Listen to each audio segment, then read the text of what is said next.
नमस्कार। मैं Shivshankar Meena, assistant professor geography, government girls college Sikandra Dausa. BA part first year के geography के स्टूडेंटों के लिए आज का मेरा एक कंटेंट का टॉपिक है पेपर सेकंड से राजस्थान का जल अफवाह तंत्र। देखिए सभी स्टूडेंटों से मैं फिर से कह रहा हूँ, किसी भी टॉपिक का आप सिस्टमेटिक लेके चलिए। और ज्योग्राफी के परिप्रेक्ष्य में बात करें तो उसका मैप ज़रूर दीजिएगा। मोस्टली क्वेश्चनों में मैप देना ज़रूरी होता है। अगर अफवाह तंत्र की बात करते हैं तो सबसे पहले तो इसको तीन भागों में विभाजित कीजिए कि अरब सागर में जल ले जाने वाली नदियाँ कौन सी हैं, बंगाल की खाड़ी में जल ले जाने वाली नदियाँ कौन सी है, और आंतरिक जल प्रवाह वाली नदियाँ कौन सी हैं।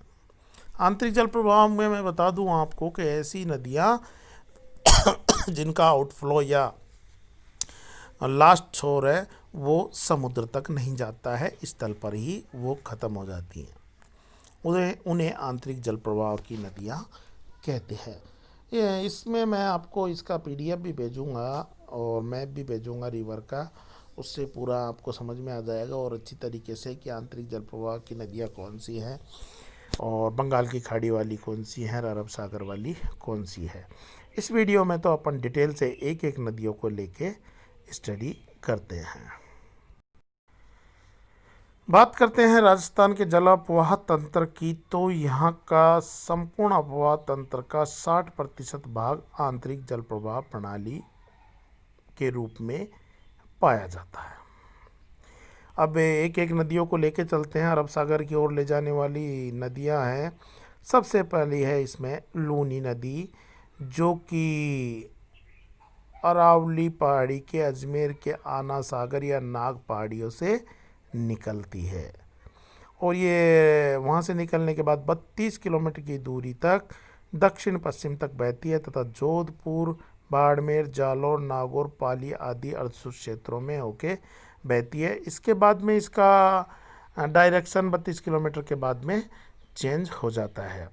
इनका अफवाह क्षेत्र और कुल अफवाह क्षेत्र का प्रतिशत ये राइट साइड में जो टेबल दे रखी है उसमें पूरा लिख रखा है। अगर इसमें थोड़ा आपको धुंधला दिखाई दे रहा हो तो पीडीएफ के रूप में भेजूंगा, उसमें आप देख लीजिएगा। और इसकी कुल लंबाई है 350 किलोमीटर।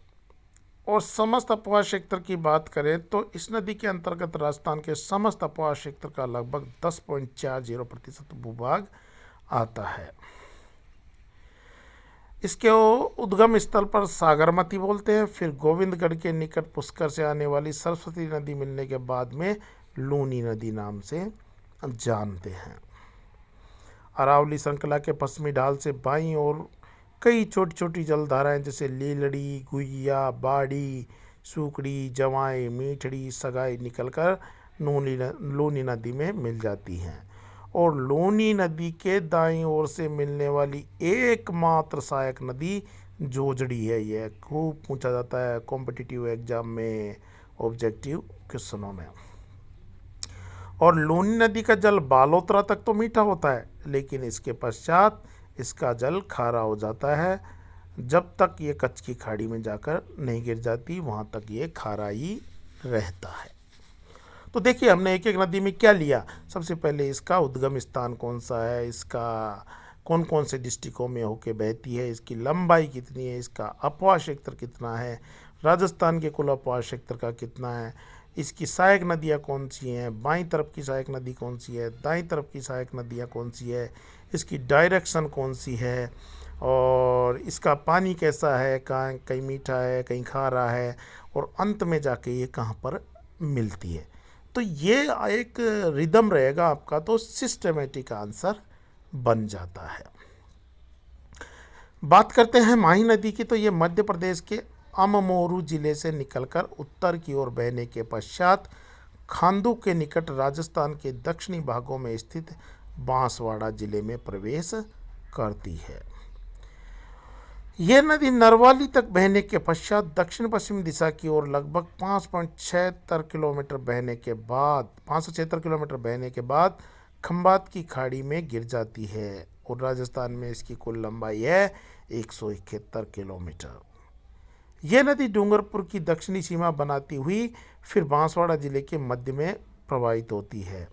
इसकी मुख्य सहायक नदियां हैं सोम, जाखम, अनास, चाप, हरण, मोरन, चाप व भादर।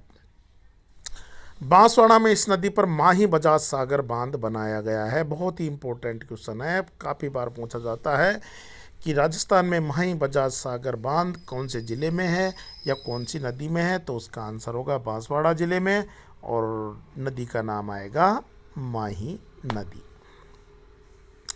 माही नदी का उपनाम वांगड़ एवं काठल क्षेत्र की गंगा तथा दक्षिणी राजस्थान की स्वर्णरेखा नदी भी इसे कहते हैं।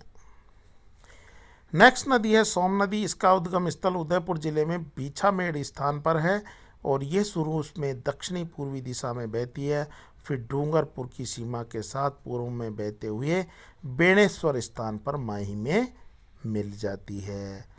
और इसकी सहायक नदियां हैं जाखम, टीडी, गोमती और सारणी। जाखम की बात करते हैं तो ये नदी छोटी सादड़ी के निकट से निकलती है। इसके पश्चात प्रतापगढ़ में बहते हुए उदयपुर जिले के धारियावाद तहसील में प्रवेश करती है। आगे चलकर ये सोम नदी में मिल जाती है। अनास नदी, ये इसका उद्गम प्रदेश मध्य प्रदेश में अम्बेर गांव के निकट विंध्याचल की पहाड़ियां हैं। हरण इसकी सहायक नदी है और ये राजस्थान में बांसवाड़ा के मेले डी खेड़ा गांव के पास प्रवेश करती है। वह डूंगरपुर में गलियाकोट के निकट माही में मिल जाती है। ऐसे ही मोरेन नदी है, डूंगरपुर की पहाड़ियों से निकलती है। एक है पश्चिमी बनास, या अरावली के पश्चिमी ढालों से निकलकर सिरोही जिले में बहती हुई अंत में कच्छ की खाड़ी में गिर जाती है और इसकी सहायक नदी है सूकली, धारबोल, गोलन व कुकड़ी। साबरमती नदी की बात करें तो इसका उद्गम स्थल उदयपुर जिले के दक्षिणी पश्चिमी भाग में होते हुए भी यह उदयपुर जिले में बहुत कम बहती है, क्योंकि ये स्लोप का डिफरेंस रहता है। स्लोप के कारण जिधर स्लोप होगा उधर ही तो नदी फ्लो करेगी। इसका अधिकतर अपवाह क्षेत्र गुजरात राज्य में है। यह नदी अंत में खंबात की खाड़ी में विलीन हो जाती है। इसकी सहायक नदियों की बात करें तो वाकल, सेई, हतमती, वेत्रक, माजम आदि इसकी सहायक नदियां हैं। अब बात करते हैं, देखिए, बंगाल की खाड़ी में बहने वाली नदियों की, जो कि जिनका जल बंगाल की खाड़ी में जाके गिरता है। लेकिन उससे पहले आप ये डायग्राम ज़रूर देख लीजिएगा, मैप। इसमें क्लियर बताया गया है कि चंबल प्रवाह कौन सा है, माही प्रवाह कौन सा है, बनास कौन सा है, नंबरिंग से बताया गया है और नदियों के नाम भी लिखे गए हैं। बंगाल की खाड़ी में बहने वाली नदियों में सबसे मुख्य है चंबल और ये प्राचीन नाम इसका चर्मणवती था और इसको कामधेनु नदी व नित्यवाही नदी भी कहा जाता है। ये महू के दक्षिण में मानपुर के समीप जनापाव पहाड़ियों के विंध्यन कगारों के उत्तरी पार्श्व से निकलती है और लगभग 966 किलोमीटर की समझ दूरी तय करने के पश्चात मुरादगंज के समीप यमुना नदी में मिल जाती है। इसकी राजस्थान में कुल लंबाई 153 किलोमीटर है। राजस्थान की एकमात्र 12मासी नदी है तथा सर्वाधिक अवनालिका अपर्दन होता है। जो चंबल की भीड़ है वो अवनालिका अपर्दन के कारण ही है और राजस्थान की एकमात्र 12 माह बहने वाली नदी है। इसकी सहायक नदियों की बात करें तो अलनिया, परवन, बनास, काली सिंध, पार्वती, बामनी, कुराल, मेज, छोटी काली सिंध आदि नदियां हैं। ऐसे कभी कभी अवरोध आ जाता है, कोई नहीं, इसको आप अवॉइड करना। इस चंबल नदी पर भैंसरोगढ़ के निकट चूलिया जलप्रपात है और ये चंबल लगभग 60 फीट ऊंचाई से ये चूलिया प्रपात गिरता है और भैंसरोगढ़ के पास में इसमें बामनी नदी मिलती है। और ये आगे जो आ रहा है टॉपिक बहुत इम्पोर्टेंट है कि इस नदी पर गांधी सागर, राणा प्रताप सागर, जवाहर सागर एवं कोटा बैराज बांध बने हुए हैं। राज्य में सतही जल सर्वाधिक मात्रा में चंबल नदी में ही उपलब्ध होता है और ये 84 से कोटा तक एक लंबी गोर्ज में बहती हुई आती है। इस नदी का एक दूसरा नाम भी है, इसे वन की आशा भी कहते हैं। किसको? बनास नदी के बारे में बात कर रहे हैं अब हम, कि बनास नदी में को वन की आशा कहते हैं। और ये अरावली पर्वत की खमनौर पहाड़ियों से अर्थात कांकरोली और नाथद्वारा के बीच फैले अपवाह क्षेत्र से निकलती है और बिंगोद के पास बेड़च का पानी लेकर चंबल से रामेश्वर के स्थान पर सवाई माधोपुर और कोटा की सीमा के समीप मिल जाती है। इसकी कुल लंबाई 512 है और राजस्थान में बहने वाली सबसे लंबी नदी है ये।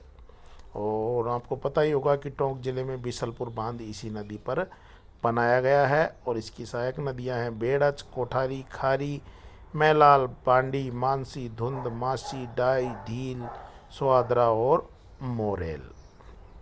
बेड़च की बात करें तो ये इसका उद्गम स्थल गोगुंदा की पहाड़ियों के बीच है और प्रारंभ में यह आयड़ नदी के नाम से पुकारी जाती थी। उदय सागर झील से निकलने के पश्चात चित्तौड़गढ़ से आगे बिंगोद के समीप ये बनास में मिल जाती है।